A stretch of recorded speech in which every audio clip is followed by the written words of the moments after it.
Good evening. Thank you for joining us. I'm Yoon Jung-min. This morning, Japan began releasing the second batch of stored water from the destroyed Fukushima nuclear power plant. Over the next few weeks, a total of 7,800 tons will be poured into the Pacific Ocean. The South Korean authorities say they will make sure this does not affect the health and safety of the people amid public concerns. Our foreign affairs correspondent Bae Eun-ji begins our coverage. Japan has begun to discharge a second batch of wastewater from the Fukushima nuclear power plant into the sea. Just like the first batch that was released from August 24th to September 11th, a total of about 7,800 tons of water will be heading into the Pacific Ocean.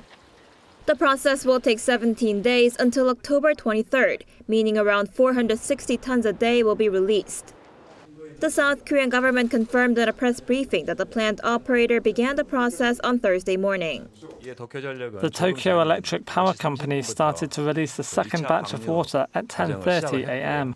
and our inspection team is also currently monitoring related data. As I have said before, our government will do its best to make sure that it does not affect the health or safety of Koreans.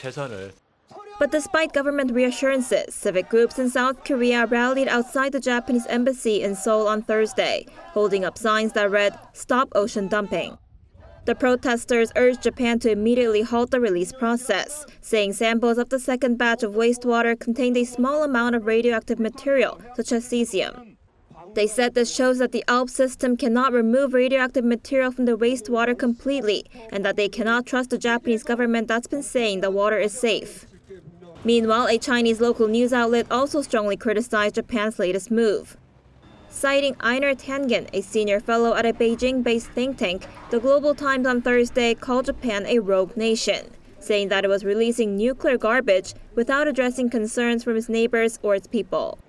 This comes as Japan was hit hard by China's decision to drastically cut Japanese seafood imports. In August, when Japan began the first release, imports fell by around 70% compared to the same month a year earlier.